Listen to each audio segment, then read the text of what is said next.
Hello and welcome everyone. As most of you probably know, I'm currently in the process of developing a new plugin called Xen, which transforms input MIDI into a different form that can be interpreted by MPE synthesizers to play in alternative Xen scales, like in this case 10 Edo.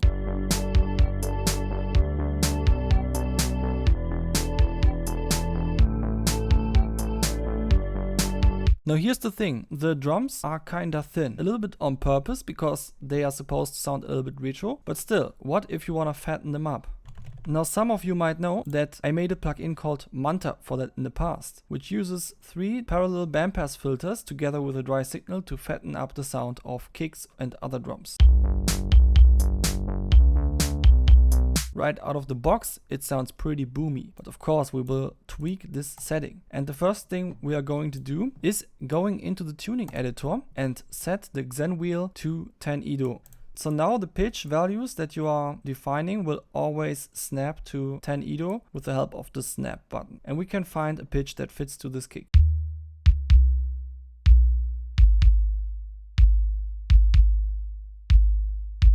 I think this one sounds pretty good.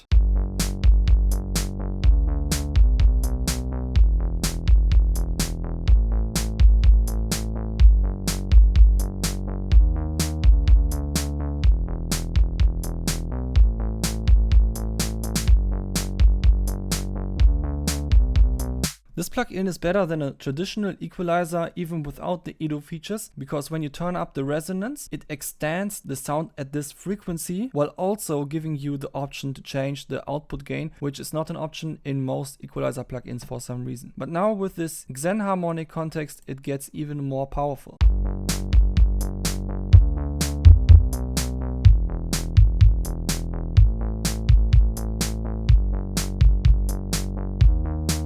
You can use the higher resonance settings to just find a good pitch that just generally works and then dial back the resonance to make it sound a little bit more sane.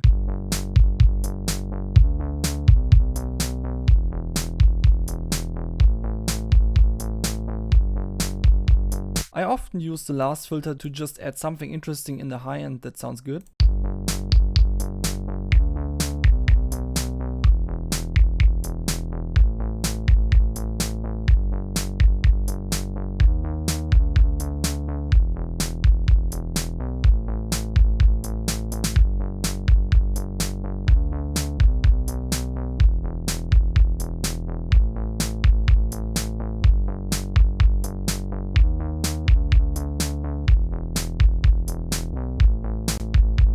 You can play around with the other parameters as well, like the feedback.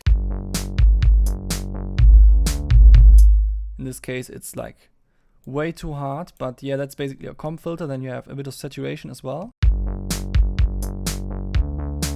Sometimes when you dial in the heat, you have to turn up the gain again, since it's wave shaper.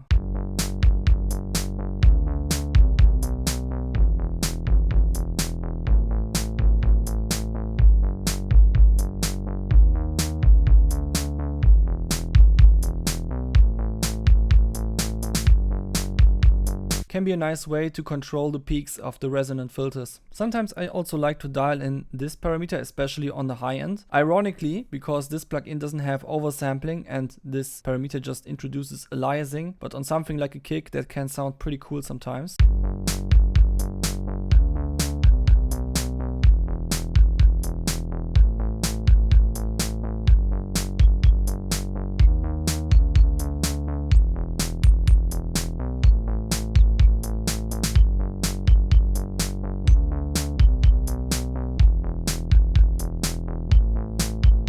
The octave parameters in this plugin are kinda special in regard to the Xenharmonic features. Usually when plugins have an octave slider, they just shift up or down the pitch of whatever function that is, 12 semitones. But in the context of plugins that have Xenharmonic features like Manta, you can actually implement them to always go up or down the amount of semitones that your current Xen scale actually has. Yeah, so now I tweaked Manta on the kick and it sounds like this.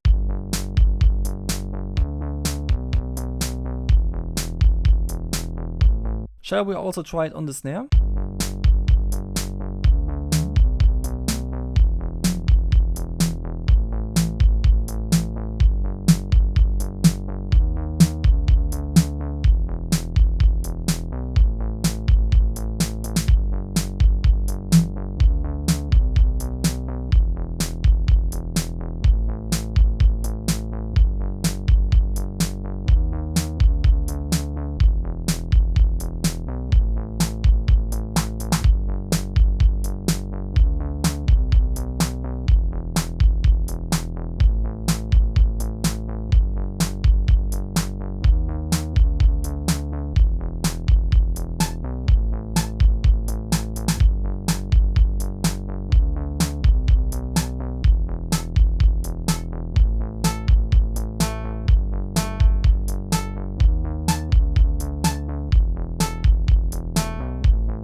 Nice! So this is Manta in the context of my plugin Xen. And yeah, even without the plugin Xen, I would highly recommend you to use Manta. It's one of my favorite plugins of all the plugins that I made so far, but I think a lot of times people just don't get why they would want to use an equalizer that only has bandpass filters compared to one that has multiple kinds of filters. But I think this video made it pretty clear that this is definitely an option. See you next time.